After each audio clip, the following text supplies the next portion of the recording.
Good evening, everybody. There's no acoustic support here. Is there? Oh, there's one. Okay. It's picking it up. Okay, very good. Okay, well, delighted to be here. Welcome everybody to this happy evening. We're going to have some fun here this evening and some reminiscence and some reflections on the career of our friend Noel McCarthy, who is giving his inaugural lecture today for the Professor of Public Health. And I just have a few little things I'd like to cover about Noel's career, and then I'll introduce you to him. So Noel grew up on the north side of Dublin, one of 4 children. His sister Eileen and brother Tom are here tonight. Noel chose to study medicine at TCD. He rode for TCD, made lifelong friends among his classmates. Peter, Sam and Kathleen are here tonight. Peter Strabanik and his teachings were a big influence on Noel, perhaps starting an interest in social medicine, as well as the head of community medicine, Professor James McCormick. More about him later. For his SHO years, Joe applied to the Cork University training scheme, where he had the good fortune to meet Mary, sharing a life together in the following decades with our 2 children, Ashka and Kieran. After years as a registrar in renal medicine in Beaumont, he spent 6 months working at L'Arche near Paris. Noel loved living in a community of disabled adults and supporting them to live as fully as possible. A Swiss colleague shared a recipe for carrot and apple salad, which remains a family staple to this day. From France to the Democratic Republic of Congo, Zaire as it was then, with Médecins Sans Frontières, while their news broke of the first Rwandan genocide and the forced displacement of millions of refugees, many ending up in Goma in the DRC. Noel was one of the first to go there, and a cholera epidemic did nothing to dissuade Noel from going to provide succor and much needed medical expertise. Cholera then turned into meningitis. These experiences became powerful influences that shaped his life and career. He was part of the second cohort to train in the field of epidemiology, EPIET, European Programme for Interventional Epidemiology Training. He spent 2 years in Stockholm with Professor Johan Geiske and did an MSc in Public Health through Swedish, I believe. Drank vodka, travelled in Scandinavia and across the Baltic states. Mary joined Noel for the second year, having finished her postgraduate training in palliative medicine. Noel worked with Professor Pat Wall in the Food Safety Authority of Ireland for 6 months, learning that the best place to publish was in the Daily Mail or equivalent, rather than fancy scientific journals. And then he departed to the UK, not planning to stay for nearly 23 years. Noel trained in public health. There worked with Professor Michael Marmot, who many of you know. He collected an MSc in statistics and a DPhil from Oxford, and worked as public health consultant at Oxfordshire and a researcher at Oxford University, thereafter becoming Professor of Public Health at Warwick University, and finally returning to his alma mater here in TCD in 2021. He's been Professor of Public Health and Head of the Discipline for Public Health and Primary Care since the autumn of 2021. Noel's children spent the last year in Dublin. Ashka, the elder, will finish her history degree in Durham next year, and Kieran is studying fine arts at the National College of Art and Design in Dublin. They both send their wishes to their dad that they cannot be here due to summer work. Noel's research focused mainly on early on integrating pathogen population genetics into infectious disease surveillance and outbreak investigation practice, working closely with Martin Naden, his DPhil supervisor, and with colleagues in clinical and public health practice. A special interest in immunization included developing a joint advice, teaching and health service research team in this area as a collaboration across public health, England, and the Oxford vaccine group. Alongside these more focused areas of work was a regional research lead role within the Health Protection Agency, supporting colleagues and doctors in training and undertaking and publishing research outputs from diverse areas in public health practice. It's awarded the inaugural Oxford Deanery Trainer of the Year Award in Public Health and Primary Care and the Faculty of Public Health in England, the Trainer of the Year in 2019. He led the University of Warwick bid and contribution to the National Institute for Health Research Protection Research Unit, HPRU, in gastrointestinal infection, a 5-year research programme at the academic partners to the National Public Health Agency for research in this area, and also a large study in Campylobacter infection in humans through the food chain. He was co-investigator and leading medical school input into the Midlands Health Data Research UK Consortium, and continues to be a co-investigator role in the study on the transmission of gastrointestinal infections in Pakistan. Do you know Noel as I have come to know him since I arrived in this role, and you will know that this sentence perfectly encapsulates him. Ambitions as Professor of Public Health at TCD include contributing collegially to the medical school community, supporting medical students in gaining transformative educational experiences, becoming curious, intellectually rigorous, and reflective, patient-focused physicians. This has been my experience in dealing with Noel for the last 9 months. It's been a distinct pleasure. He's a real go-to person to get things done, ask advice of. For me, that's the mark of the man, and it stands out when you meet him and interact with him. Noel, like many accomplished people, has a life outside medicine, believe it or not. He was in Sweden. He learned a strange Swedish dialect so that he could speak to locals when doing contact tracing. He's a recent convert to competitive sailing. I gather he's a moderately good spinnaker trimmer, whatever that is. One final story came from his friends, Peter and Sam, concerning his respect for and the influence of his teachers when he was a medical student. I mentioned Peter Strabanek as an influence. There was also James McCormick, who held the chair that Noel now inaugurates. McCormick was a GP by background, but an atheist and iconoclast by temperament. His job, as he interpreted, was to teach medical students how to think, not just to fill their heads with content. Apparently, he railed against screening for things like breast and cervical cancer is lacking evidence and made the students defend them. One day in the early 80s, he brought a young man in a wheelchair who had been brought up in one of Ireland's industrial schools to talk to the class. His mental scars clearly outweighed his physical ones. It was a stark statement at a time when nobody was talking about it, reflecting the dark underbelly of Irish institutionalized religious care. Pitiless magnifying glass into the social determinants of health. Noel and a small band of social medical activists could not get enough of these gritty and courageous anti-establishment ideas. One day, McCormack, as he was wont to do, announced imperiously with a hand raised and a finger pointing, "There are absolutely no absolutes." Respectful silence descended over the rapt audience. Noel McCarthy put his hand up gingerly and said, "Professor McCormack, are you absolutely sure about that?" Ladies and gentlemen, friends, family, and colleagues, and distinguished guests, I give you Professor Noel McCarthy and his inaugural lecture, Perspectives on Public Health.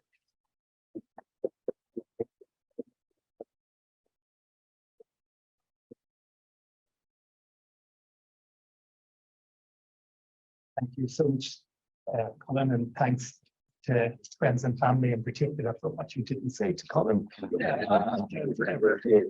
your debt. You didn't say them. Oh, he's taking all the credit, that man. He's taking all the credit. Yeah. And so welcome to everybody. Welcome, Provost. Welcome, family and friends. Welcome, colleagues.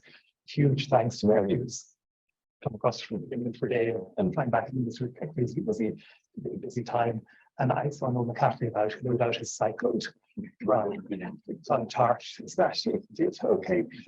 My sister's here is from Clontarf, and she has the car. She gave her a plus bar. So yeah. I mentioned also in my past. You talked about publishing the Daily Mail. I think I learned from Pat Moore. People talk now a lot about impact, and we've got to take lots of impact boxes. Pat Moore was my personification of how impact actually happens in practice, not only saying publish it where people will see it. I also sat with him with the Department of Health meeting where he gave forth his very, very strong views, very articulated, and then people shifted the conversation somewhere else. And then Pat just sat down and said the exact same paragraph again. And I sat beside him at all, thinking there's no ego here, there's a job to be done, and they're not going to go away without hearing this today. So I've had some massive influences. Colin mentioned arriving in Africa and finding it. And I suppose as I look back on my life, I had to go to a job interview, I reverse engineered the narrative, and it looks like that's intentional. But I'm a product of my context and of the people I've met. And it's a huge thanks to the people who did good bits of that. And the rest are probably my own portrait on those parts. So I think I just want to put this online perhaps tonight to push me into doing this. And she talked to me about how we should do it, and I've gone to a few of the others. And they're all different styles, are very personal. Some are really people presenting their own work and their own considered thoughts. In law, there was a particularly strong element of that. And other ones then are maybe very general, a new idea. It's decisive. So I like what it is. And I'm going to try to sort of weave some of those together. And there's bits of my own research that are maybe very specific. And then going back to general parts of public health. And I'm appreciating the two of these will fit together. So that's it. I don't know if the title I think perfection in public health doesn't just reflect that I haven't thought it over what I say when I get the title. It is that idea of looking at things in different ways. You also told me about the obligatory family photos, so apologies to somebody here for that. We're starting here with my parents and the youngest, I see over here, the torch that I gave by my sister to someone I gave is the love that I and Tom. And that's Russia rather than I wonder about the gents around the system in my garden and at the top of the center. We are to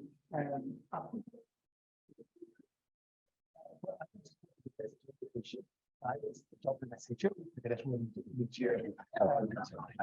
Again, they don't get to do 4 blocks of 6, you do 8 blocks of 3, so you get to see the very the two government way to do that's the other one in the group for the HSE. So this one was very well. So us who studied for the MCP together, and I think that probably as a group, that's where we met and one of the first was through the MCP. And so that with huge amounts of different dimensions of sharing our lives together. Far beyond that, and there's Ashley last year and we talked to Grace on a training holiday and Kieran in the Lake District the year before. I think Ashley managed to be online tonight. So thank you, hello Ashka. So, before I then start stuff, I really don't give lectures where I keep talking about people. I always try to have people interacting, and so this is hard. So I'm going to want this to interact. So think of an animal. Just think of an animal, guys. Oh, I did a dog paper graded stats on Canva smelling urine detect cancer years ago. That's what my job is definitely now. So can you just keep in your own mind animals you thought of? And we look at that compared to that, and so I would see the reality of the world later on. So we should start with perspectives of public health. What's public health? What the HSE would say is public health. They quoted Donald Atchison definition from 1988. The science of preventing disease, prolonging life, and promoting, protecting, and improving health through organized efforts. And that was encouraged by a long lineage. It's really coming when it was first articulated back in 1920 by C.A. Winslow, Journal of Science, and so public health is publishing science. So it's very much the same starting. I think to quite a bit more detail. That then said, the development of the social machinery, which will ensure to every individual in the community a standard of living adequate for the maintenance of health. And there's very little, we're not going to have a healthy population if we haven't got the basic machinery ensuring everybody a decent standard of living in society. And that's the part of my public health, the context as such a determining factor on all of our lives. So now into my own specific stuff. So I'll do this specific thing for a while and then come back to the more general. The biggest body of research I've had for about 18 years has been this idea of integrating genetics, sequence in the bacteria, and then seeing can that help us understand immunology, I suppose, is how it started. So we have humans with them have this factor. It causes gastroenteritis, terrible aches and pains, diarrhea, bloody diarrhea. It's a look for a week to 10 days. About 1 in 3,000 will go and get Guillain-Barré syndrome, be paralyzed. So not massive, but also in the UK, about 400,000 people per year get a dose of this. I'm presuming about 40,000. So I just after a project to fund this, I really found out a couple of weeks ago. The Wellcome Trust funded me after public health training to do this, as I said, for a few years. I was public health saying I want to sequence bacteria and apply that in public health. And the panel on tap was saying, what's he on about? What's that going to do with public health? And then other people, including the former head of the medical school here, and the panel was saying that sounds a really good idea. Actually, they gave the cash. Have humans, and we'd ask them questionnaires, notes being done in the freezer, and then they had all of their isolates taken, we sequence those, and we see if some types linked to what people did, what they ate. But as ever, when you're doing a PhD, person who's actually just for another job. And it's something like you can't have access to devices, you can't have access to that data. It's no longer available to you, which was not great. You know, I was happy that it's not. But I should go on to the part about further. And they just talk about evolution. That's what really they say is all biology is evolution. And that's the yeah. So a few instances around the place. Things in Africa and chicken and stuff. So rather than waiting that, I said, well, let's start doing some study of the evolution and ecology of the animal world.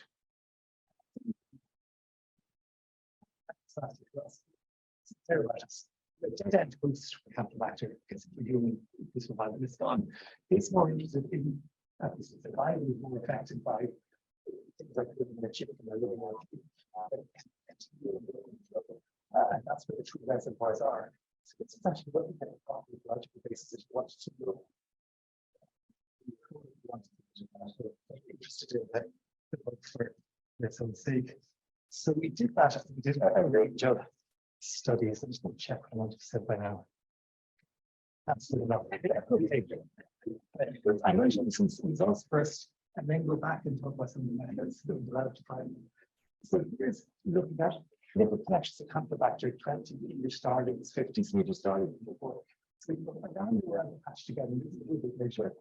We put together collections and 3 years in here. It's called mastery, it's a genetic tree. So the distance you have to go up and down from one species in place to another tells you how far apart their Campylobacter are genetically from someone else. So I'm going to try the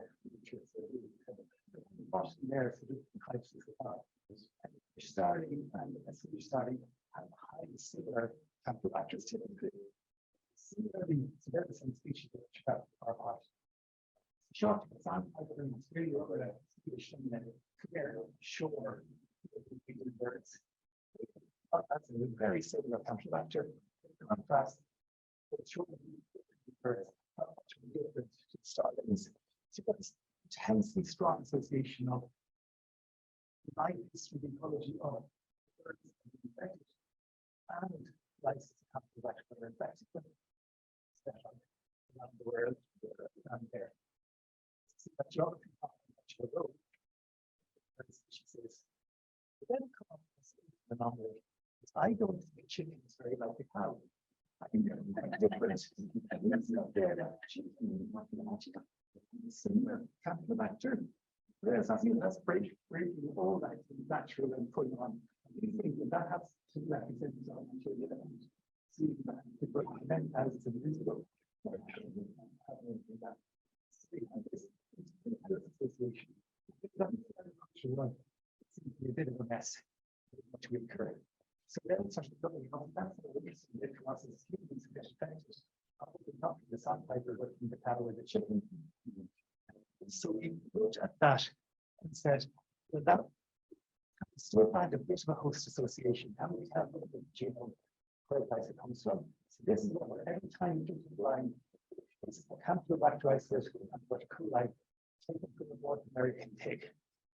Actually, those were had in North America. Then we got other collections of European pig Campylobacters or Yankee chickens and Yankee cattle. I was saying, do the Campylobacter find in the North American pig look like pig ones in Europe, or like the after the same country but different health issues? It's just like the ones. Some that are less sure. See about half this here also could be a chicken, could be a large goat, yeah. So that's what you're finding again, quite a strong boost signal, still stronger than the geographic one, but that's actually way weaker investigation and stuff with the wild animals. That is the next bit. So it's only 2 slides.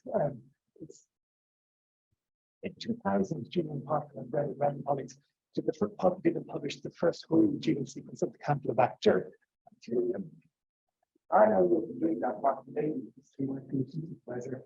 Developed this shortcut for it. So it wasn't doing the whole 1.6 million genome sequencing, which costs a lot of time. We've got to make sure we've got a whole genome. We could do that for hundreds of isolates. Genes scattered around the genome to represent the whole. Just think about 500 genetic information each time. And every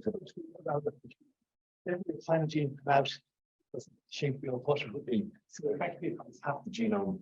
That's still quite a bit. And then you've got that capture information representing that genome shortcut. And you can then get each type of that you can do one that goes first class. See what it's like in your base lines. So I'll call that type 1. And everything else is identical. Type 1, type 1.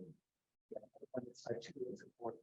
So we can summarize the 3,500 information to a 5-digit and summarize them to a type.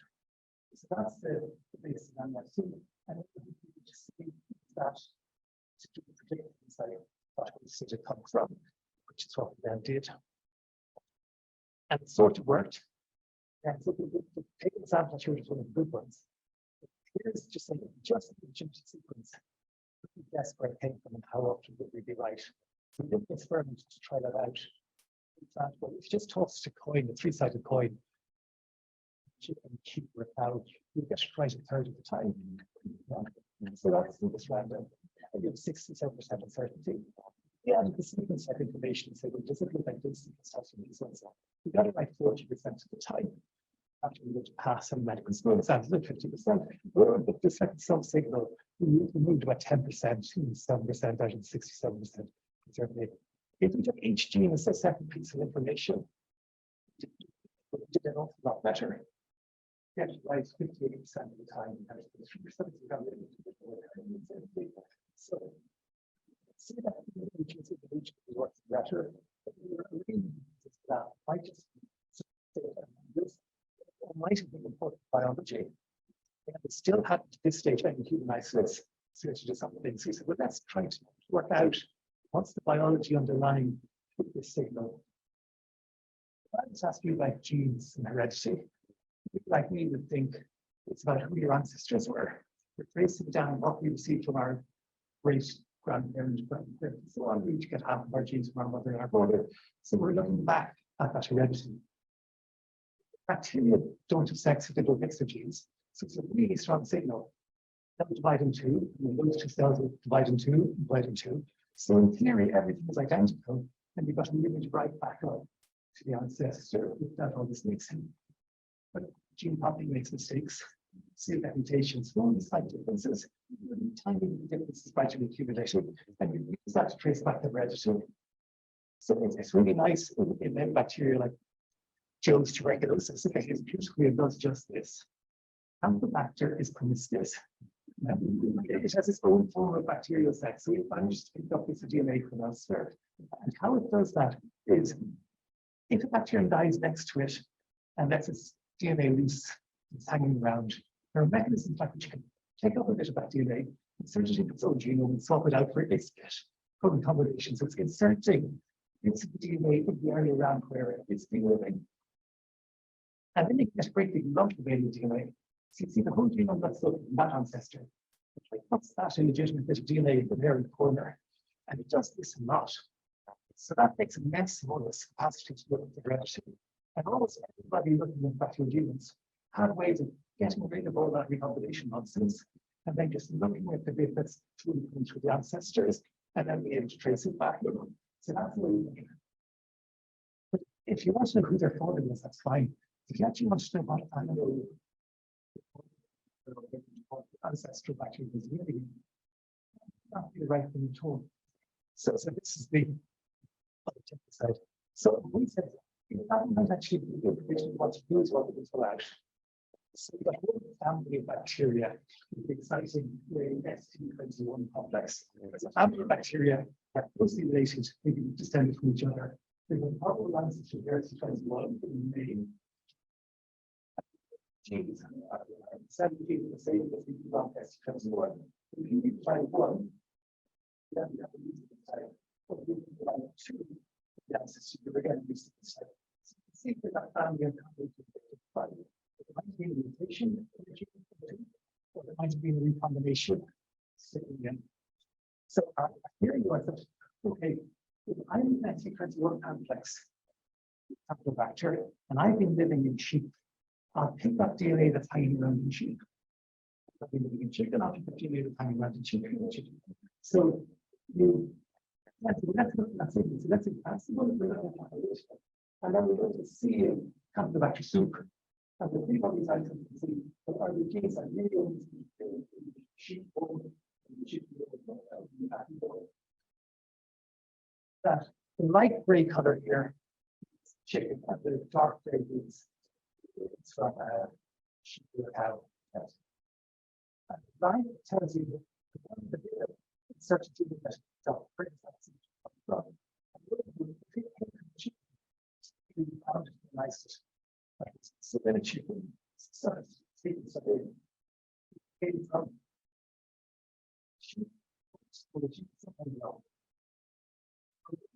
right by guessing where it came from based on what's inside. Right about 67, about 68% of the time, compared to in this case, especially 50% chance that you do a test.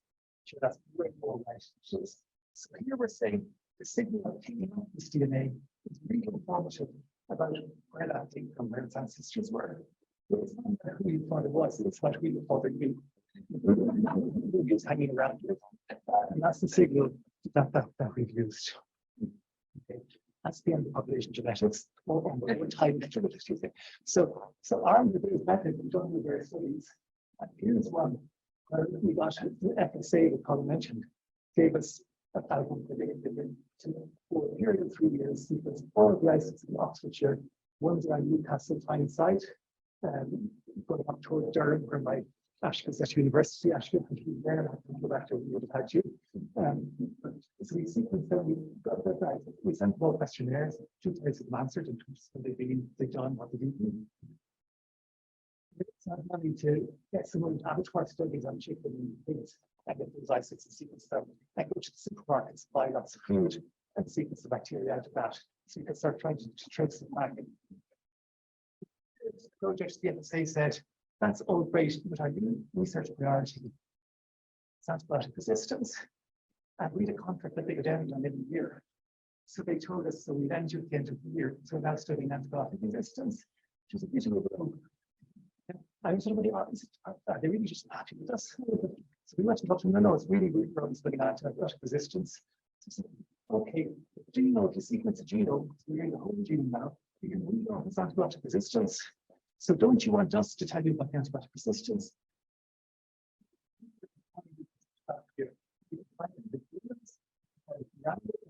The types. ISIS the reason for the past 20 years. So people just spend more money. And said 98 license. That's my whole side from. Oxfordshire marketers dating that infected them since 2001. So it actually gave us an extra £200,000 to continue to do it and adding that resistance. And we also do that study. So what did you all find? So exciting about it, looking here at the chicken, where you can get up from. Yellow is chicken. Very all you about sure under the study. About 70% fairly steadily comes from chicken. About 30% comes from cat and sheep. And it's usually gets up to wild birds in terms of its origin. It doesn't tell you how it got there. If you check in cats and dogs, and they pick up the same things you pick up, and they lose it and it comes back. So you might be getting it by our dog eating the stuff, and puppies having diarrhea on this factor for Campylobacter. So that's legacy. So it doesn't matter the transmission route. In terms of perspective, that's the genomic perspective. It tells the origin. Did also ask people what they ate. So we could now say, well, if you've got a cow or sheep type of Campylobacter, what did you eat for the past week before you got sick? And if I had been drinking lots of milk compared to anything else, no difference at all. So it says it's coming from the milk. Have you been eating lamb's liver? Absolutely, yes. 8 times more likely to eat lamb's liver last year. Chicken type. So you're picking it with its different dimensions of data. You can now say, and I think we do pass backwards with about 10,000 cases of Campylobacter every year. Because of eating likely cooked, presumably lamb's liver, and getting the Campylobacter through that route. So that's the based on that. I have no idea where I got it. Oh, I know where I am. So we gave us £200,000 to look at antibiotic resistance. I hadn't any great interest in it, which couldn't be paid us to do it. And it showed this. Then, but this isn't good. We'll be fine. This is about 5%, 1997, 98. Right up to 55%. 2015 absolutely exploded. It's like this is also rules from the 20 to about 40%. Clinical labs do the microbiology tests, so that was not surprising. Continue to test the samples they collect in agriculture. So what we could add here was that's where they operate coming from. And surprisingly, you see it's coming from chicken. So if you're looking at chicken at retail before the life of this is to extremely high level of resistance in this period of 2015, 17, much longer pathway sheep, etc. Able to look at those paths of antibiotic resistance and see that the rest of the bacteria can actually work out which parts of the bacteria population are actually exploding with resistance, which parts aren't. We're not able to sophisticated stuff, but in the context that if you just measure the resistance in a lab without the genome. So that's the favorite. We also asked the patients had they been treated or not. To treat antibiotics unless somebody's very sick or very frail. And that 43% of people with Campylobacter were being treated. 60% of them were not switcher. Treated not switching. More expensive with those side effects started. The northeast had erythromycin. It's like dramatic differences in practice. This was my Peter Bowles, my classmate, who's now a GP, talked to me about well, should I treat Campylobacter? And so the guidance is low. Systematic review says you treat with antibiotics. You shorten it by about a day. It's probably not worth doing. Then one day, I thought I would be that wasn't that great because. And 2 days later, I was so sick. I had the most violent cramps. I had shocking bloody diarrhea. I thought I might die. And one day shorter, what's not tonight? So I acquired some erythromycin. I was not such a I took my erythromycin, and my 70 day in the Campylobacter wasn't shortened by a day or two. I was better in 48 hours. I was dramatically better in 48 hours. So a lot of the things it's not working. The studies are probably, I was speculating here, probably that by the time it goes to the doctor, you get your sample, you get stuff, it comes back, you've got the results. Kind of end. Logic separated. Each time is evidence can be communicated. Probably have a great result in terms of so that's that. So there's you know what you say and you give advice, and then how you consider the world in the life of your own experience. This is probably the last bit of it's to lead into the more general part of the talk. I'm just going to make sure that I haven't students from the time. So Dr. Judge and I are here at the bottom. Back to the sister species, about 85% of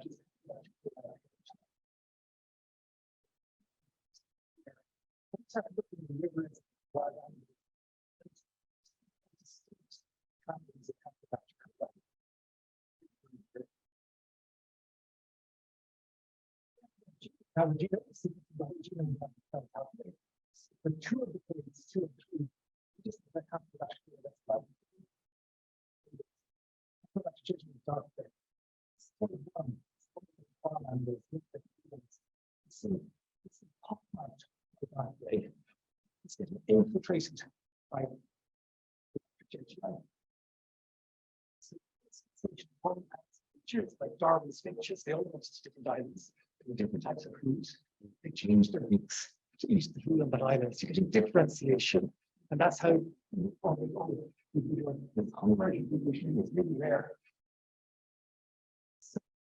What's happening is that the driving this trade whole entity back in the emerging to come back to change style. And what's happening is we've gone away from that very defined wildland and niche for the living hunting to this intense agricultural farming. They're all pitched together in one pile. So this is biological signal of what agriculture is doing to the evolution of Campylobacter, just as how our economic status affects our own health, how much the context that you're in affects you. Okay. So this idea of convergence between bacteria and also the different disciplines of epidemiology, ecology, and evolution, understanding one helps you to understand the other. And this is to my mind, the ecologies that we train equalize evolution, and that just affects the epidemiology somewhat. Okay, so I asked you about your animals at the beginning. Do you know what I just think of a zebra? The dog. People very quantitative and thought of animals according to the amount of animal that is in the world. This is the proportions you would have guessed in. On the world today, we're approximately 530 megatons of cow meat walking around. There are about 380 megatons plus.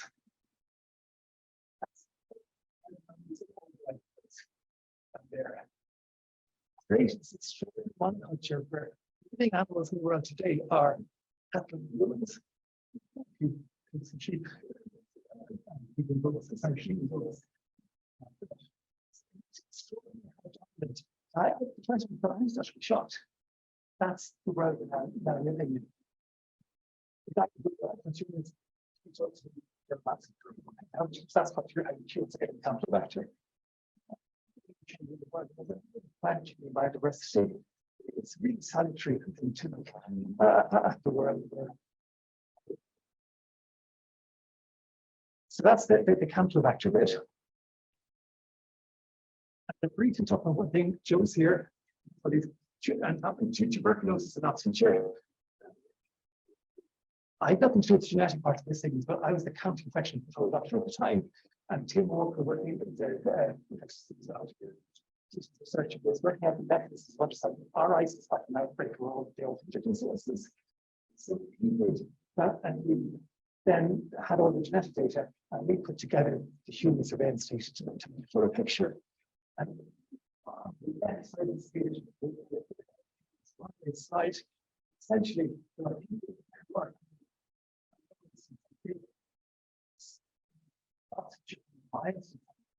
have those two disease.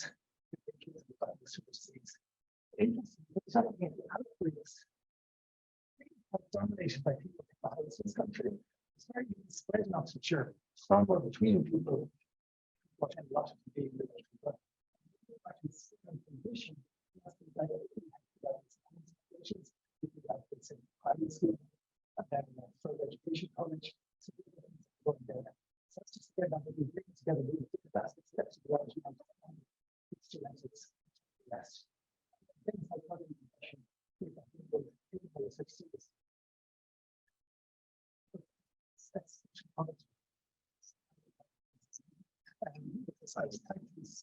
On the day I was lying on the hospital couch, just before my probably times in Africa came back. So I contributed to the studies as well as involved in the analysis. Back to more general public health. I did my MPH in Sweden. They taught us that from 1900 to the mid-90s, Swedish life expectancy increased by 30 years. What was that? My slide. So it's a range of possible reasons for it. One of those reasons is doctors are wonderful in starting curing everybody. And then what is the people start doing lots of good health behaviors? Or maybe it's just fun stuff. Life has changed. And their estimate was that you think probably about 5% was medicine. And of that, probably about 3 years was vaccination. And then 2 years everything else. The bulk of it is from just how society has changed. In terms of TB, you were 90% likely to have TB by the age of 10, infection in Paris in 1900. By 1980, you were less than 5%. You were living in different housing conditions, different family structures. not to be relevant, it is getting more medical now. So in the 1990s, it was children living longer, young adults living longer. Since then, we're getting an increase in survival in older age groups. So it includes the medical grant interventions. So there is contribution, but it's that huge bulk of what's happened for our health has been about the societies we've been living in and how they changed. Oh, there you go.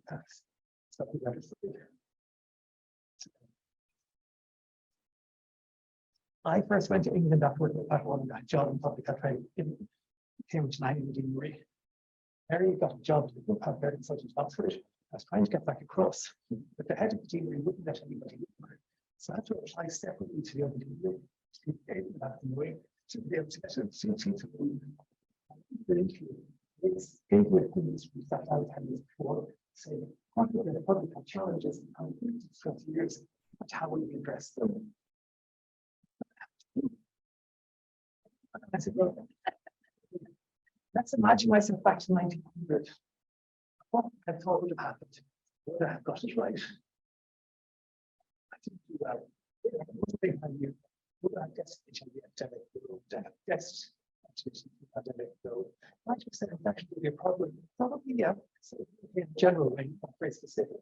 By the time I got to 1950, I thought the same infections were on the way down. Don't worry about them anymore. So predicting the future is really hard. I mean, alternative have failed to predict. If I ask medical students, what's the big epidemic of the 20th century? It's basically smoking. So, it wasn't smoking before 1900 section, and a mass scale. And we've gone through that time. Very often, this is US data, really interested, about 60% for men, almost 40% for women. Followed.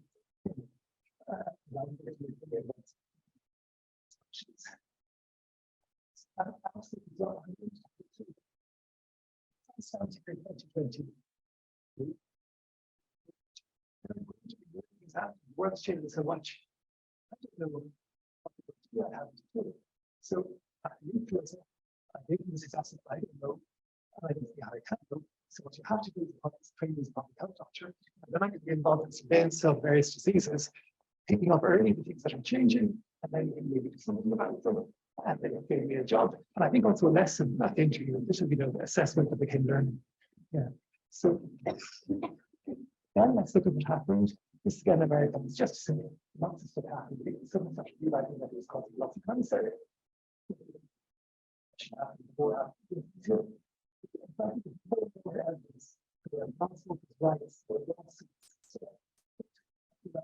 First react and respond to it. You know, we're there right now. Ash meeting. I heard that Shane's made it just from that. It's just such an important thing in terms of how do we get from knowing it to controlling it and doing something about it. So that's my smoking example of that. Next couple of slides I start to teach the medical students. I show them this slide. I think that suicide is an intense personal, individual tragedy.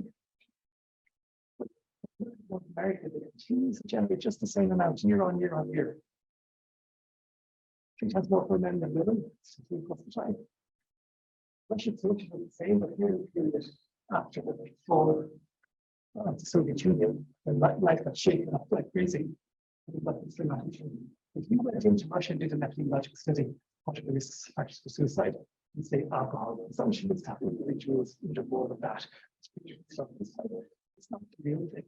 The real thing is what's happened to that society and how did it secure its through that period.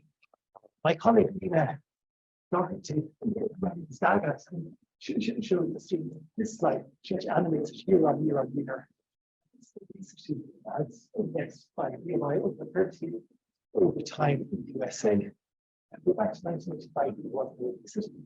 Those states was more than 40%. Some of them have data that would be a problem. It's 2008. It has some exception. It's after it's 2020. It started to scale that volume. Out far end, talking up against the sale. Children are good. It's a useful value that called good. And yes, that's normal now, it's green or yellow. Here. Now, there are states the BMI of greater than 50%. Now, for some of the science, you might say, well, it's the moral fiber and crazy. Because that's not it. This isn't about human making different choices. It's not about individual agency. This is about a profoundly extended environment the population has been living through. And it's again the extent to which our health is going to be determined by the contexts that we live in. But like with the bacteria, before agriculture, they did that. Not individually, but as groups can impact on the context that we're living in, which is essentially what public health is all about, isn't it? We're trying to do that. Last example, I think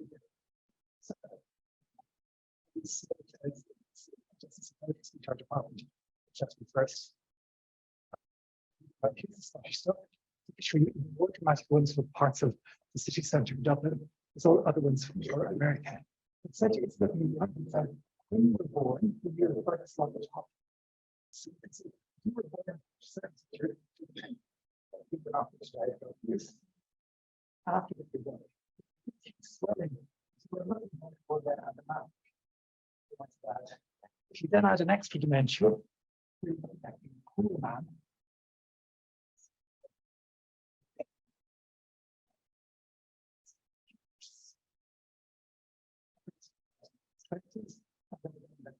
In the components time, but their population through it. That's the whole country. In a small geographical area, you get much more dramatic figures of the same thing. In America, they don't have cities, it's the city needs, and then they get control of it, parents and drugs marches or whatever. Then you find smaller town in the region get a smaller segregation peak. So that's again dramatic understanding of the way where we're living affects it. So it's up to us to organize a society to avoid some of those things. The society will talk about obesity because we need this general environment. We've got a new product to help us to exist in this general environment we created. So look at that. It's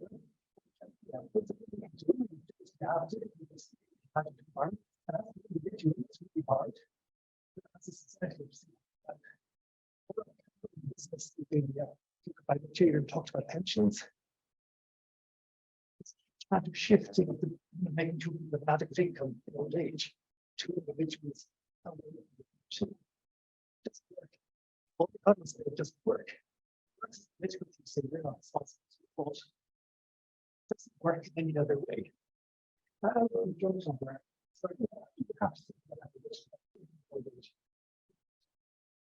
I'm truly shocked making back titles. I got one start truly private choice providers. It's back to the sacredness of choice. It gives less than 300 options of how fast to choose between. So we have to do it. And then, and I know family members and colleagues say, if you go to an advisor, and then you plans give them coverage, in order to get insurance, in order to get your health care, because that's what humans are spending their time doing, instead of actually delivering health care. It's like Dan Graeber, an anthropologist who has called bullshit jobs. These are like it's a very valid thing for that person to do because of the crazy world we're living in. It is a nonsense society that becomes a valid job. So we have to face and change. So how are we going to do it? We've got to right humans understand the world, understand the biology of the factor, or understand what it is that's driving. So Catherine Hayes tells me it's a phrase. How are we like to do that? How are we going to use that to work out what's happening responding quickly? And digital power is centralized, and often centralized offshore. Really weakest. So you try to get some power back. Democracy approaches to decide how our society changes, in terms about how individuals behave, is one way of doing this. How do we frame the public discussion so that 25% BMI over 30 is not normal? And how do people and populations act together to deliver this? So their methods. And then I'm going to say, well, where will we look for our leadership? I'm a grey old white man. So here I've got a few pictures of grey old white men. You'll see dead. Well, the best talk I went to, in fact, public health conference. I said, Karl Marx is a fabulous diagnostician. His analysis of how the economy is working is right. It's just his therapies didn't work. Yeah. So, and I think as we come again with economics going and centralizing the digital age, there's a lot in that understanding of that. People essentially to the whole world. It's about power struggles. It's about power to just. It's right on power. How does that power you can see? And the power people are trading the space. And the other ones are that's it. And why did I solution John Rowlands?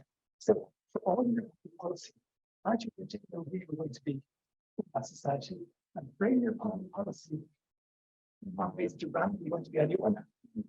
That makes it fair. It actually does. It makes you avoid people being an awful state. So he wants that. It's a very beautiful way of putting philosophy to it. And in the beginning, it's not hopeful here rather than just a definite scare. So how there everybody is depressed, so it's also the original theology approach to how we teach. And he's compared to Marx, who kept saying, we have to rise up and beat them. He actually said, if you just become new aggressors, that's not great. Somebody you aggressed. So that you have to get to say, you're actually handling new aggression, dominant powerful for our society. So we have somebody who's not. How do we actually get to do it then? We get to what we know like this. Talk about now an intersectionality. As a woman who is Black and lesbian, she lived intersectionality. It's a tragedy from 1930s to 1922. And she just got there, got it. I can't fight with one group against another. Even if you're really different to me, we can work together. But the Anglo is very strong advocate of absolutely against hate, against religion. Even Morris, I think that's actually my picnic before last year, studying about 50 years ago, the second division started in Trinity, and before the age religion started off there, they were talking about their experiences of it. They're possibly the poetry. I could carry on talking about his experience of the Trinity student who was there about stuff. To others.